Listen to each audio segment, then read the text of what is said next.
Hello, I am Amanda. I'm in downtown Chicago. Today we are going to be having a look at the Monadnock Building. This is going to be one of Chicago's most revered historic skyscrapers, and certainly one of my favorites too. And actually, it was so much my favorite that we got our Chicago Detours office to be in this building about 5 years ago.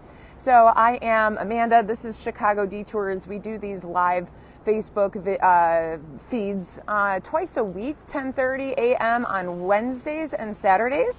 We take you around neighborhoods of Chicago, take you to talk about architecture. We do it for 20 minutes, so it's a really quick little thing here. So I am at the corner of Dearborn and Jackson. You can see behind me here is going to be the Federal Center.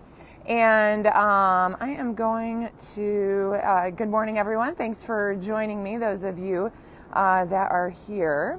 And what I'm going to do is I'm going to flip around so that we are looking here at the Monadnock Building. We're going to be going inside of the lobby to get a good look at this building here too. So you can see the name of the building right here, front and center, and you can see how thick these walls are. This building, built in 1892. Now this is said to be the largest all masonry structure that has been built because this does not have steel structure to it at all. I'm going to come on over to the corner here so we can get a good look also at the actual corner of the building. Is really pretty incredible. So let me tell you a little bit more about this and what it means to be an all masonry structure. So this is going to be late 1800s is going to be a time when people were figuring out how to build the skyscraper. How to essentially make more money off of land by replicating the levels. So people were experimenting with different ways to do this. And ultimately, what is behind me is what came to be the standard, using really strong steel to support your building. This is going to be, of course, Mies van der Rohe architecture design behind me. But when people were still experimenting with this, the Monadnock was built originally as a full masonry structure. So that means, what does that mean? People sometimes throw around this terminology. I'm going to cross the street here to get a closer look. It means it's stone and brick. So that means there is no skeletal frame of iron or steel to hold the thing up. Now, I'm going to come out here, make sure not to be run over by a bicycle. And you can get a full look at the building. I want you to note it fills up the entire block. However, look up at the top of the building. This is actually two separate buildings. So the southern half of the building was actually built later, and that has a steel frame to it.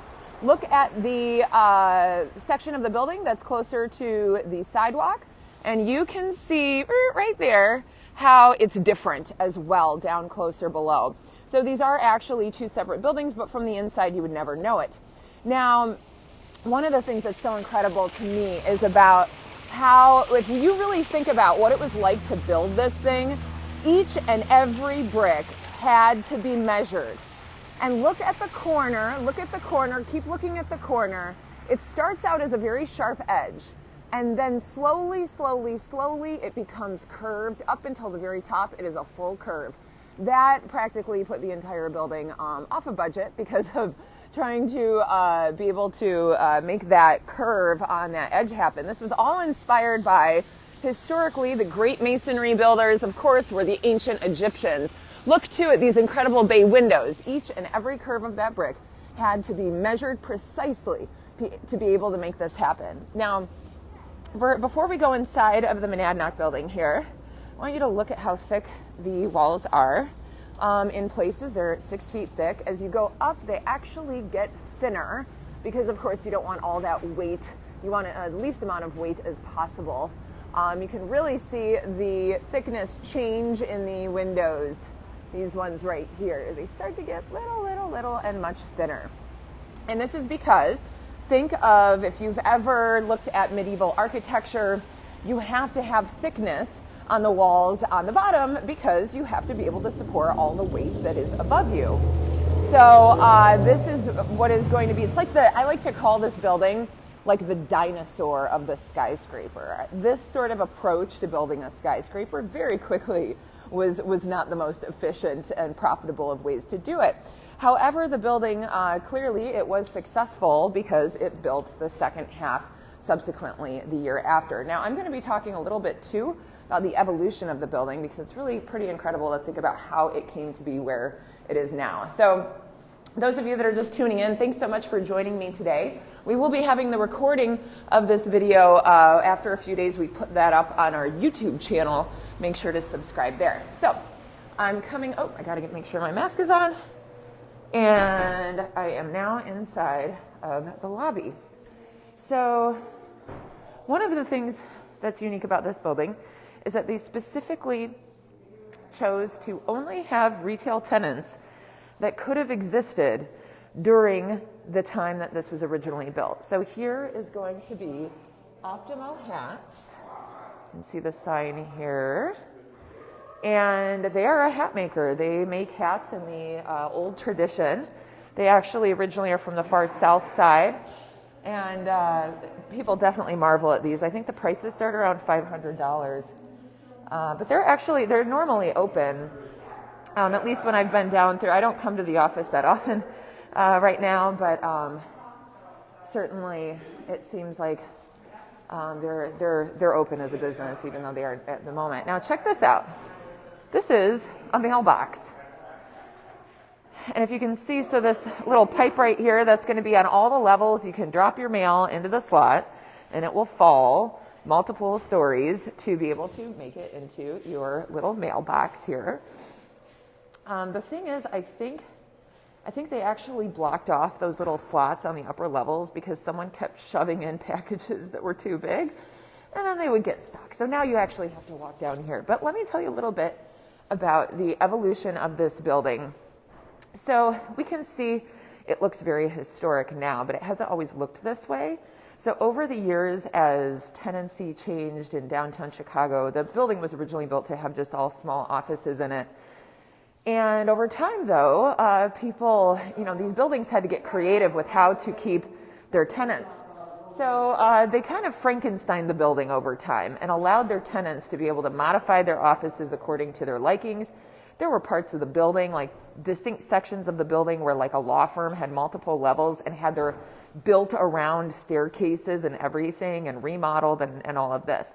And it's going to be in the early 80s that the owner of the building had this idea to bring it back to its original historic beauty. People had put up, painted marble. People had put carpet down everywhere. And so they did a very radical thing. It was very radical for the time to say, you know what, we're going to put a ton of money into this building, but we think that people might actually pay money to be in a building like this. And this was really one of the largest historic preservation and restoration efforts that had ever happened at all to like a skyscraper. So many of the historic elements are not original, but they were inspired by the original. So, for example, the mailbox, they're not totally sure that the original mailbox looked like this, but they pieced together other elements to try to come up with that. The staircases, which were originally built of aluminum, these have been remade because they had been pieced apart all over time. Anyone who's watching, do you know why you would have wanted to use aluminum for your staircase? I would love to see your comments. June, thank you too for your comments. Why would you want your staircase made of aluminum? If anybody knows, I'm waiting for you. How about this historic detail? You can see that the lights doesn't really translate that well on camera, but the lights are going to be replicating what the original lights would have been, which would have been more like the Edison lights with the very thin filaments. These are actually LEDs that are made to look like that. Susan, fire. Yes, that is it. Yes, it's lightweight, but most of all, aluminum, think about how you cook with aluminum. Aluminum can withstand high temperatures. So what that means is that in the case of fire, that the staircases would be able to withstand that. So let's have a little walk down the lobby here. And hey, how's it going? We've got marble all over the walls. And of course, all the retail stores have windows to let the natural light into the corridors. Here we've got a jewelry store. And also something I wanted to show you is I want to look up here. I'm looking up, so let me give you a picture of where I'm at. I'm at the staircase. And, whoops, sorry, let me keep this way. Look up here and you can see where there is a glare right there. That is natural light. So here where the staircases are, the building is built with like a donut shape. And natural light comes filtering down through where the staircases are. Because, as you can see from the replicas of the original style of light bulbs, it would have been very dim. When this building was built, lighting technology was nothing like it was today. So you had to utilize natural light as much as you possibly could. So here we have the shoe repair person, all of their tools. Oh, they used to have a pair of platform shoes up that were like a foot tall. And I loved to point those out to people. It looks like they cleaned up a little bit. So, gets a little bit dimmer here. Now, if you look at the floor, what is the birdcage building, Susan? Birdcage building. Are you talking about the Sullivan building there at, what is that, Washington and State, where they have the kind of style of original elevators, maybe? So here we've got like a women's clothing store, and then we have a sandwich shop. So these are all the businesses that could have originally existed, basically. Now, I would like to show you here. So I've been walking on this mosaic floor I was about to share with you. And the mosaic floor is actually not original. So this building is so heavy from being all masonry that it eventually sunk to be below street level, just by a couple inches. But that's enough to cause major issues. That when there was water, that it would come flowing into the building, that they had to make sure people wouldn't trip, because who expects to walk into a building and have to step down? So actually, when they did the restoration, they had to raise up basically the level of the building. So right here, it's a little dusty, but what is underneath this glass? Oh, it's totally covered actually. Never mind. So they have it totally covered. I couldn't even tell because my glasses are fogged up. What is underneath there is going to be the original level of the building. Actually, I'm going to race back down to the other side. There's another example of it. So all of the mosaic floor has been remade, and which is really incredible to think about. Another aspect of the building that has been remade is that they actually had to figure out how to get the marble to match, because you see how all the walls have marble to it. And they also had to do, let me show you this really quickly before I show you the street level, and then we'll conclude. Check this out. So this glass has all these really cool swirls in it. And this is a privacy glass, right? So, of course, the retail wants to have clear glass because they want to advertise their wares. But all of the offices upstairs have this really interesting kind of glass to it. Well, this glass is very complicated to make. And they found, in order to do the restoration, they had to find the one person in Chicago who was still able to do this. They had to completely relearn how to make this glass. And how they do it is they use, if I remember correctly, it's some kind of an animal hair. I think maybe horse or it's some kind of an animal that they take this, they make a glue, and they put this all over the glass, and through its process of chilling, it makes these really incredible, this texture to it, which is, totally naturally occurs. And all of the offices upstairs have this. Susan, you're saying the Rookery building. So I'm here in the Monadnock, of course, and we are going to just have a quick look at the original floor. I don't know why the other one was covered, and of course I haven't been working down here that much these days.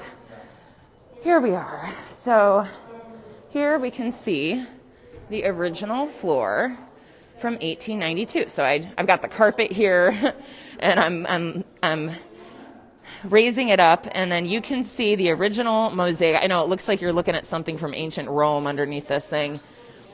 And you can see, though, I mean, the replica of the floor looks pretty much like it. I know it's a little hard. Let me see if I can turn on my oh no, it won't let me turn on my light. But none of these mosaics are painted. It's the actual stones that were used. So, but you can see how much lower it is than the actual level it needs to be. So it had to do a little bit of a lot of work to be able to make that happen. So I am going to thank you all for joining me on my little visit to the Monadnock Building today, historic skyscraper in downtown Chicago. If you would like to support what we do with Chicago Detours, it is super appreciated. We also have our architecture crash course is starting up here very soon. It's a 4-week series. Going to be a good amount of fun and learning for that too. And make sure to check out our other live tours, our other live virtual tours on our YouTube page. So thank you everybody so much. Take care.